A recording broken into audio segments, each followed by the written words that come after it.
Greetings. I hope you are well. I am coming back on to talk a little bit about, let me come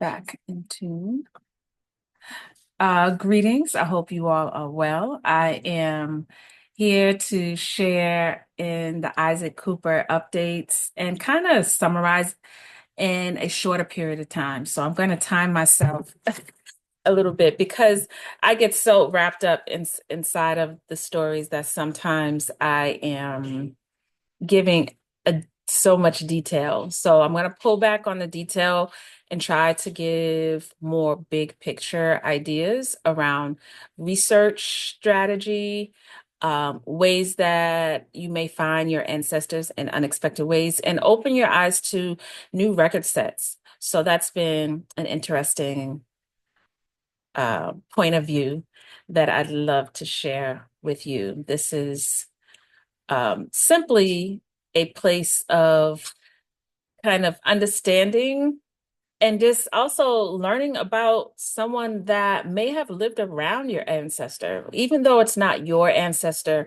Sometimes I don't take for granted these opportunities to engage in researching just people that have crossed my path. Um, and because of that, I have learned about new things as a result. So be interested in seeing how you feel about that um, in your pathway. So let's get started. Um, and let me, oops. Okay, so let me open up into sharing. So, Isaac Cooper, if you have not been keeping up with the ins and outs of my Nara exploration, check out those videos. I won't, like I said, in the interest of just being more visible in terms of how we're using our time, and to sum up things, I'll spare you that recap. So here we are. Isaac Cooper is someone I found in my court records. And so let me actually present that. Um, all right. So Isaac Cooper is someone I found at NARA through court records by accident. Really wasn't searching for him, but he was in one of my file folders. And what came about is this idea that this person may have been African American. And so um, he was, if you can see, he's a defendant here, and the plaintiff is the United States. So he's being brought up on charges by the United States government. And so that seems to be a pretty hefty thing. And so what happened was looking through, um, and this is in 1870. And this is one of many of the file folders attached to Isaac Cooper. So Isaac Cooper was attached to an 1869 case. He was also attached to a case that um, I believe was 1865. He was also attached to a case that is in 1881. And I have found out also another case in 1886. So he has been in and out. And sometimes, while it might not be the story we are looking for, it is the story that presents itself. And so, while for different reasons, sometimes we may come across ancestors that are not holding the best of values and certain things. And it can go either way because it's not a place that we can always understand a person's reasoning for things and how they're responding to the things that are in their environment during that time. So we're definitely in the 1800s. We're also at the time period where it's right after the Civil War. And what I know about Isaac Cooper came through a newspaper article. And I'll switch to that right away. And so this, when I learned of an 1870 case, this, if you can see up here, 1869, we're we're right at that mark. And so I want to know what's going on. And so this paper, this article was published in a Boston, in a Massachusetts paper. I believe it's Springfield Daily Republican. Okay. And they kind of sum up what happened. Because I know a little bit more about court proceedings and have done due diligence and trying to see this. So I kind of had to go back and forth. So the file folder I had didn't give clarity on what was the sentencing. The file folder I had, and there may be many because it started off in the district court, and it what I found out was over the course of different file folders and different sessions. So sometimes it's these court cases are done, especially at the circuit court level, they are done on these sessions. And so if a case goes on for too long or some time and they still need to gather stuff or it needs to be continued, it goes to a new session. And that becomes, they didn't like keep it all in one, under one file number. And it changed over time. So it's not like it just added to this file. So it was its own separate file. So that's important to understand in terms of logistics as you go further back. So one of the things that was really interesting were there's some key ideas in here that I was able to get, but I did not know when I was researching just the court case. All right, so I did some yin and yang. So I went to the newspaper, went back to the court case to search the online database to see if there were any other cases. Then I came back to the newspaper and see if there were other articles. So that is an important part of the research process. So here they make it clear on what the charge was, and that's what I understood from the court case. So that's second, that this is the right Isaac Cooper.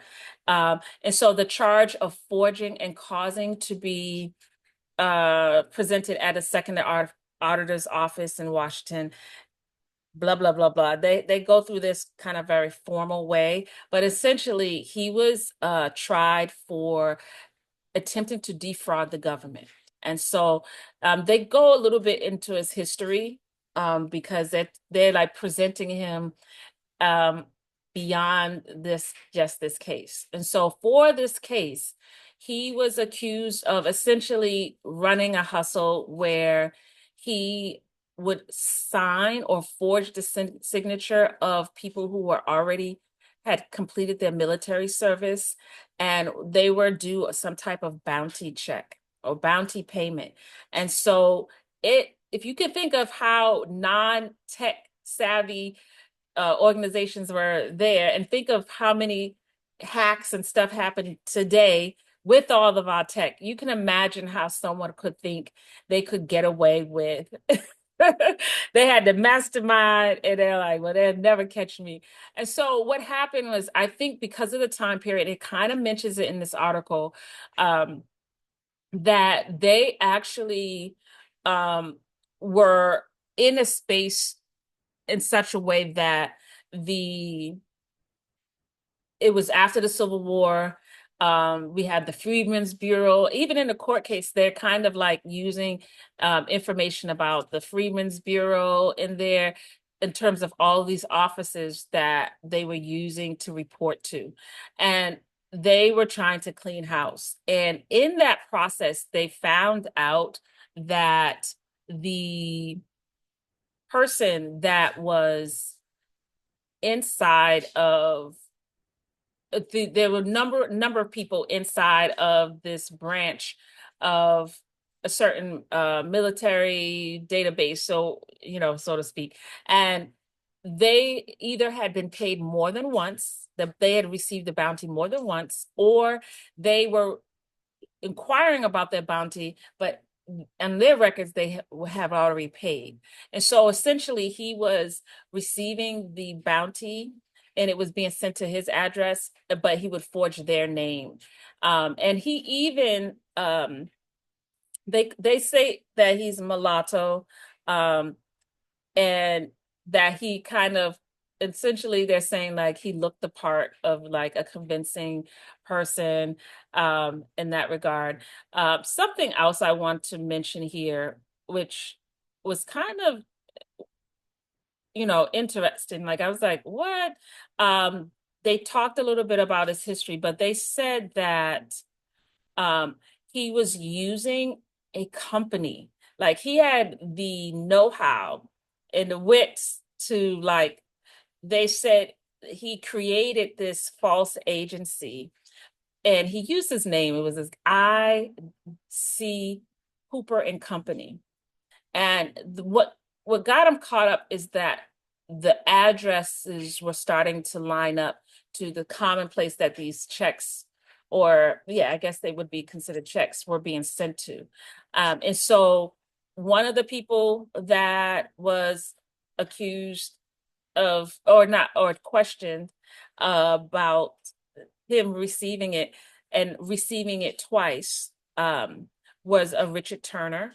And the way they explain it is as if he had a connection to a lot of the African Americans in the South. So he knew who was in the military and who was, and so that was his in on knowing who he should forge and who he should not. And so as these things became apparent, as they're doing their investigations, um, it showed up that they said that some person in Boston was in correspondence with parties in southern cities who furnished names and facts, right? So it was kind of not a solo operation. So anyway, but he was caught, and essentially, this became an issue for him. And one of the things, I'm not going to talk about his history yet, but I'm just going to go forward. So one of the things that came about is that what happened, if he was arrested, did all of his, what was the sentence?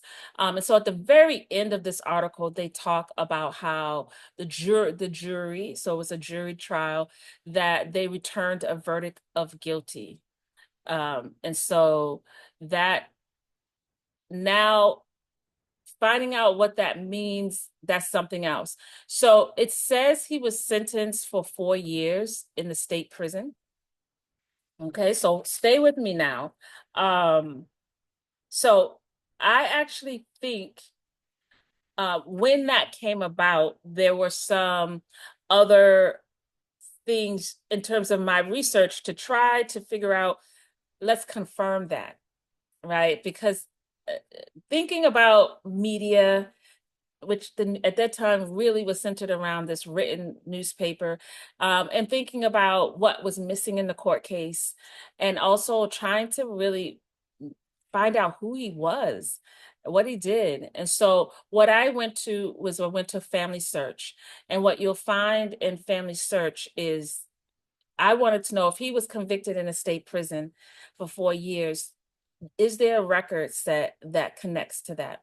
So it did mention the state prison, and it also mentioned that the prison was um, in a situation, essentially in Massachusetts. So that's the state. So I went to the catalog, and I'm just kind of following through so that you can see my process. And I checked for, I think I did under subjects, and I went and I did a Google search actually. I wanted to know where was the state prison exactly in Massachusetts. And I do know that it was in Charlestown, um, Massachusetts.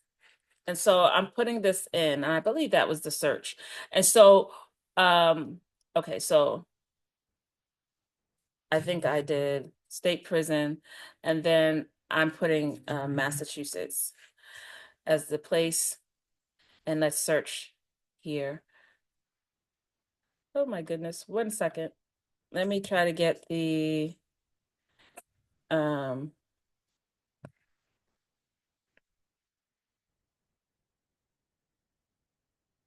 it's gonna come. 1 moment.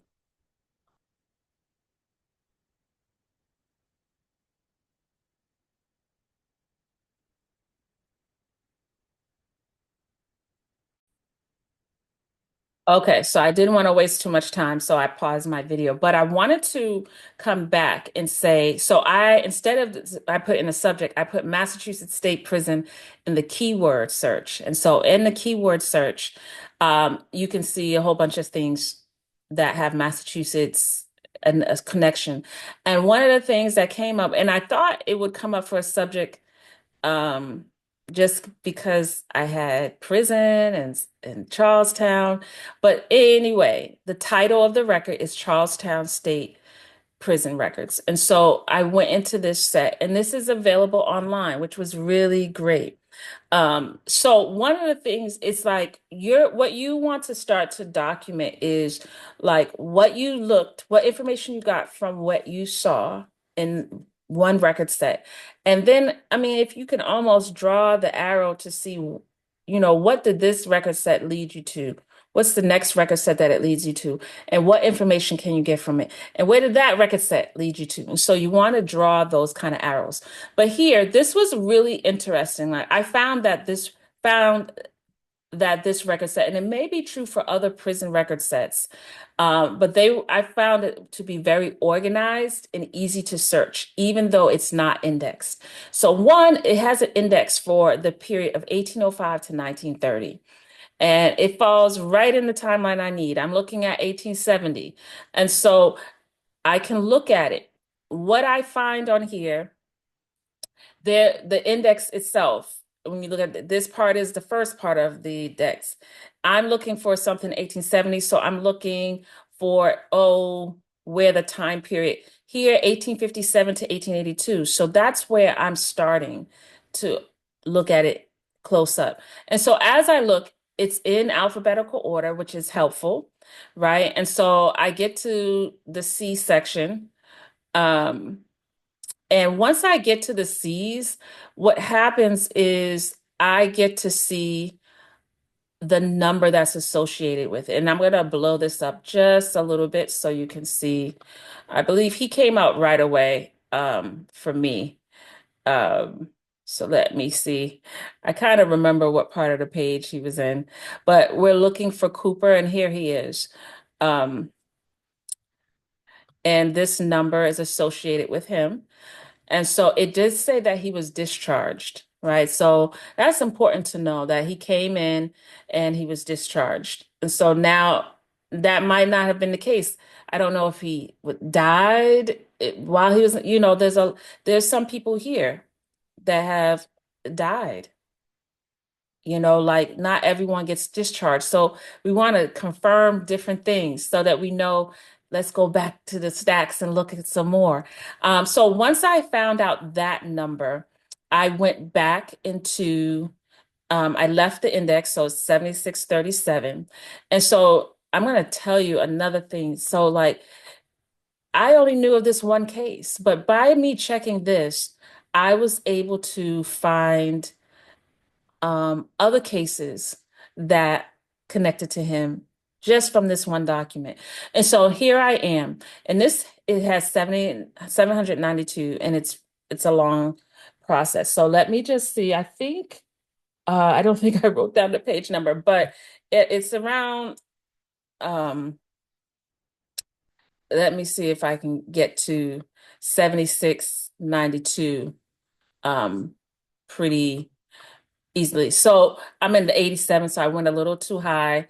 And so this is just like I know exactly where I want to go in this process. So I don't want to waste time with like, oh, if I think these record sets are more beneficial when you have a name to look for. Other times, one thing I learned about this record set, like I'll see and I was like, oh, they don't have a column that tells you, was this person black or white? I was like, this is going to be tough if I don't have a name. But what I did find, when I did find, so we're very close. When I did find my person, I actually noted what was written for my person, who I know is African American, right? So here he is, 7637. Okay. And so as I'm looking at this, um, 7637. This shows me that one, they noted that he was Negro. And that's not true for all of them. And I don't know, maybe this was just the person who was writing that day. Who knows? But it also says, see this one, 9790. And so that led me to another case. So I won't go into it in as much detail, but it did tell us this document is going to tell us um, where, what does that column mean? And so the information that is given here, we have, ooh, my computer's snaggy. What we have is information about the name of the person. We have where the person was born, where and when was the person convicted, what was the crime, um, when he actually started the sentence. And this had this breakdown of solitary part of the sentence and which part was hard labor. And then they have the expiration of the sentence. When did it conclude? And often in the remarks section, there is something that's probably, it's called remitted, which is probably the equivalent of like a paroled visit. So often many people were released prior to. In the newspaper article, he was sentenced prior to this offense, but I believe it was probably in another prison. But we'll talk about that another time. So going back to Isaac Cooper, um, I'm getting to get information. He was from Virginia. That the newspaper article mentioned that. It actually said Richmond. So now we know it's probably Richmond, Virginia. He was approximately 25 years old at the time, which correlates with the time period that I found a census record that may be him.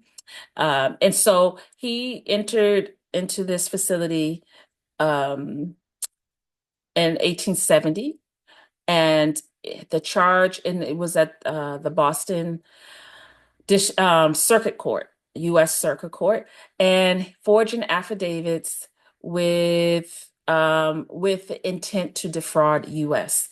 Don't ask me how I know that. It's just a bit all day on these screens. So he had 1 day of solitary, and then the remainder of the 4 years, it was in hard labor.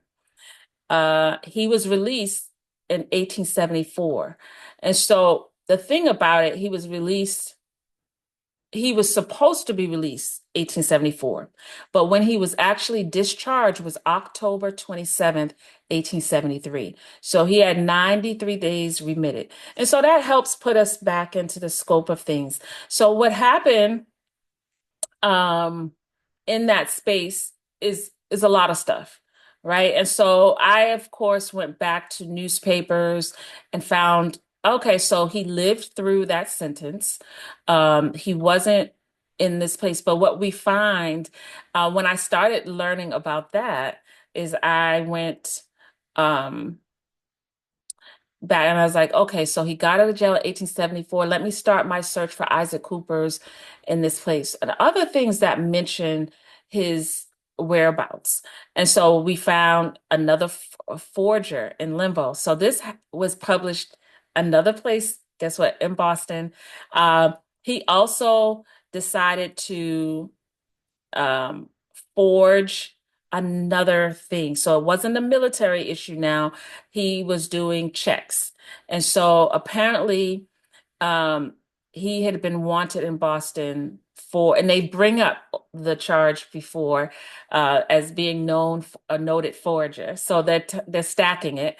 And the second thing is I guess it's some type of thing that's similar. I imagine checks was a big scam back then because I mean, the requirement I believe was that it had to be like signed off by the bank. Like the bank had to be able to vouch for you. And so as long as that part was signed off on, what he did, and you can look up this article for yourself, but essentially what he did is he would kind of request a check in case in exchange for cash. So I want a $4 check or I want a $6 check. And the person would write out a check for that amount to him and give him, and he would give him that $6. Now, this person was just a well-known liquor dealer. And what he ended up doing was like the check would be written out for $4, but he'd like rewrite it somehow and make it so that um it says $894. Okay. So that was the big scam in that way. And so in terms of that, he got caught somehow. In this particular case, there's so many. So this wasn't the $894 one, but he was in the store when this same person was writing a check for his nephew. At least that's how it's reported. And he got busy with a customer and didn't fill in the amount on the check. And so while he got busy, he picked up the check that he paid for and kind of swiped the check that he wrote out to his nephew, but had not filled in the amount. And what he did is instead of just, he left the store in the middle of the person working with the other customer, and he took the check and filled it in for $750. And yes, so all of this information got back to the liquor dealer because it's like, wait a second, what? And then he said he almost started second guessing himself, like maybe my nephew came in and took the check. I couldn't find it right away. And so he'd taken both checks with him, is what they said. Um, and in that case, he was found guilty again. So this happened in 1880. Now, he was released in 1873, early for the same forging thing. So when I go back to the file that I found for um, Isaac Cooper here, it told me to check, also look at 9790. It's like, okay, I can do that. So I'm going to try to get to 9790, right? And try to see what's going on here. What actually did he do? You know, and so in the process, what I didn't know to look. And so the steps in me, I went to see what 9790 was first, right? And then when I did that, it made me say, you know what? I bet you there is a newspaper article that references it. And because this is just more demographic information, it may give me more insight because they may embellish, give some background, and things of that sort. So I'm almost at 9790. I'm just gonna, um, here we are, Isaac Cooper, second. Um, and so I don't know what that says right there.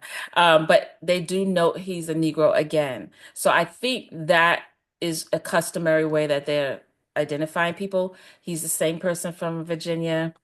And they said that this happened October 19th, 1881 was when they finally caught up to him, and that he was charged. And they also said that the charge was uttering a something something order for money. Um, and I think I figured out what it's supposed to say. It's supposed to be like a true count. um I don't know, but it's supposed to mean uttering a forged note, um that maybe may mean counterfeit order for money. So in that regard, he was sentenced to 1 day in solitary and then the remainder of 3 years. And then he then even got released from that. He got released a little bit early for that charge. And in this time, these charges like fraud and forgery weren't really like super high on the list. And in some ways, some of the language in the newspaper, it kind of explains it as they just releasing people that had certain level of charges. I don't know if it was kind of like an overcrowding thing or just moving people, shuffling people around, but he was released almost 6 months before his entire sentence was up. And so there's that. So he gets released in 1884 and he's still living. So for me, I'm like, oh, great, he's still alive. And so I go back to the newspapers and I say, what happened after 1884? Right? So I go and I secure my timeline for searching for Isaac Cooper's on newspapers. And when I limited it to like 1884 and to 1930-ish, say, um, boom, what happens? I find like Isaac Cooper colored, where and so an accomplice was arrested in New York. So he's not in Boston, but he's in New York. Um, for raising a check from $4 to $896 and attempting to pass the same on O.F. Higgins. So it was it's I'm just is anyone thinking like, is he gonna learn the lesson yet? Like, and the thing is, usually when you find people do repeat offenses like they've gotten this is just the time they got caught. But if you getting caught at least twice before, I'm thinking you might want to try something else. But I think he's experienced not getting caught so many more times than getting caught that he's willing to take that risk. I believe he comes from a family where his family was not enslaved in Virginia. And that is an interesting idea of trying to understand. But it got a little, it's like I feel like he learned a little bit along the way. But one of the things that was really interesting was that he had partnerships even with the last deal. Like he would forge the check part, he would do the forging part, and then hand the check off to a partner, and they would try to purchase something with the check. It's almost like they can sign the check over to someone in exchange for like furniture or what have you. And that's what happened here. So I guess he was trying to distance himself from the actual check process, but somehow it still came back to him. So yeah, so both he and the accomplice were sentenced. He had more time than the accomplice, and um, they did mention how he um, initially got word that he might be in jeopardy and kind of he was in New York, then he went to Providence, then he came back. So he was kind of trying to dodge all of these things. So this is like it's just building up and more and more. There's so much information in here. So his partnership with this person, I haven't yet even investigated him to see where he is originally from. I wonder if they knew each other from before. Even in the last charge, um, he had gotten the way they just said it was a janitor that worked in the building of a well-known place. He had him do the check process so that he stayed away from it being directly related or connected to him. One of the things that was really interesting um, to me. They call him he's been called a crook and all this stuff. But in the second charge, going back to the second charge, this was really interesting and really understanding a little bit about who he was. First of all, they said that he himself, Isaac Cooper, wrote a petition for a writ of habeas corpus on the ground that he was unlawfully imprisoned at Concord. And so it was heard. And I'm trying to find um there was a more lengthy article which showed it talked about him periods um where he is actually, and it's at the very bottom here. They said that. and I'm gonna enlarge it. And so they said the way they are saying it, it's as if like this isn't like your average like shuck and jive kind of guy. They said um that Isaac Cooper he wrote a petition for a writ of habeas corpus. What I wanted to say, they said he prepared his petition in prison and forwarded it to the judge by mail. And he articulated that he held no that he is held by no legal process. Um, and all of these things make me think like that he is very savvy about the skills that he does have. So he's worked out some things. In this case, the judge refused to issue an order on the petition, but he did investigate a little bit with the officers that were involved in the arrest, but it didn't go anywhere. And so he had to serve out his full sentence, with the exception of those remitted days. Um, and but he actually said that he wanted to represent himself. He would choose to represent himself.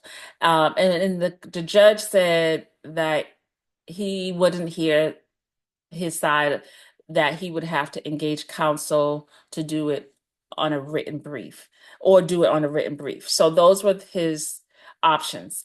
So I thought that was really interesting, an insight on him, that one, he was very literate and very much able to write a formal petition on his own behalf and was prepared to represent himself.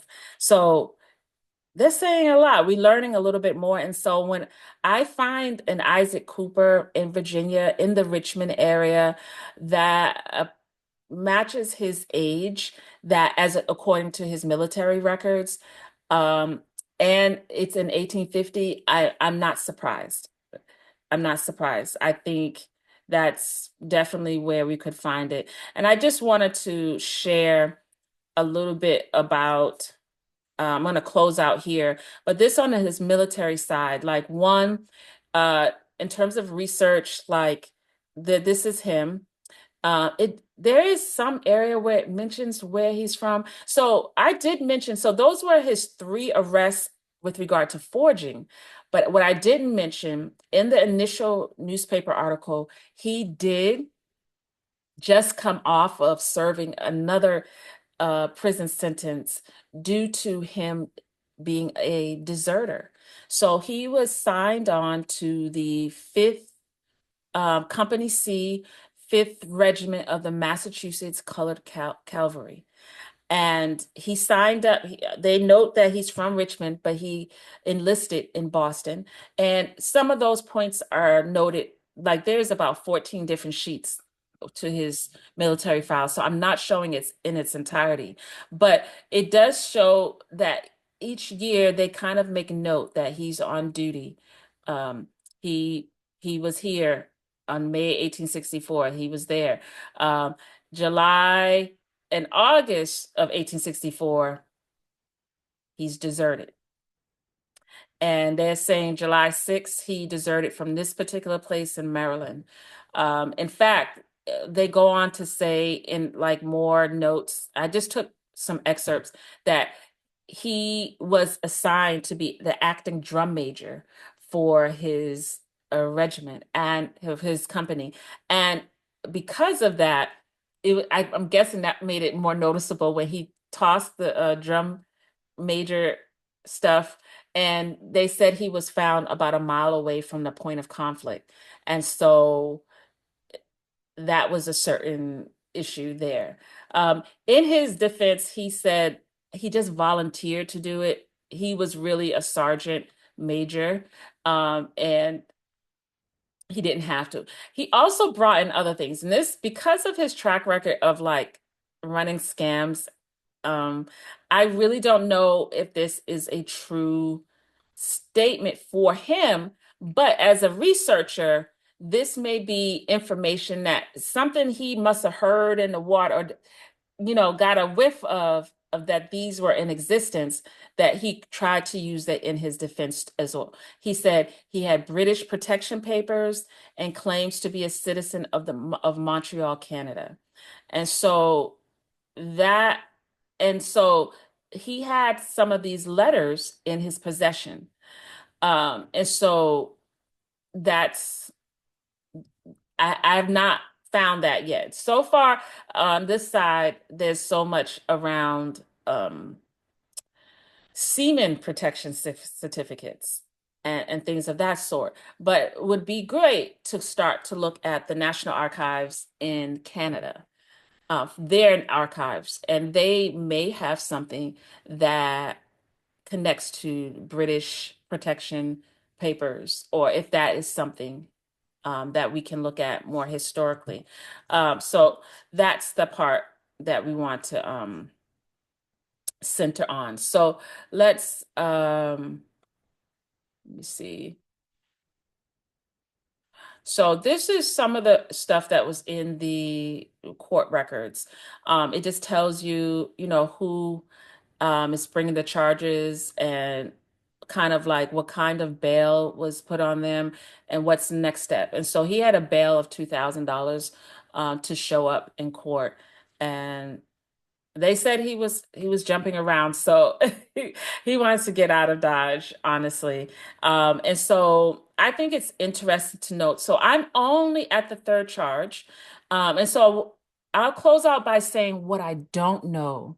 Even all this information, what I don't know, and I'm going to stop sharing. What I don't know is anything, nothing. As many times as he's been arrested, I don't know anything about his family, a wife, a child. I kind of imagine him not having those kind of things because of the way he moved around, like maybe a girlfriend, but not a wife. Maybe he has children, but he doesn't live with them. Like that he's on the run. He's spending a lot of time with prison and going off and then going back to prison. So it makes things seem a lot of wishy-washy. I don't hear anything about siblings. Um, but I would like to look at the addresses that he has that have been presented. 18 Milton Road in Boston. Who else was living at that address? Who was living next door? Did he have any siblings? They do mention in one newspaper article that he worked as a servant for someone in New York, and also one for someone back in Virginia. So looking up those people and finding out about their movement, maybe we can get some insight on more of his family and his community, and maybe, understand where he's coming from a little bit. And so that's part of the journey with genealogy. I hope this was beneficial to you. And I don't know any way to tell a story but to give information. And so if there are other questions, or if you have suggestions on where I should go next, definitely tap in. And also, if there's some people that you want to look into, definitely send a message. You can send a message through Messenger on my Facebook, or but what I will be doing, wherever you send a message to inquire about someone, I would actually be sending you an email to like get more details. And so my email is wombs, wells, and waterways at gmail.com. Have a blessed day. Peace.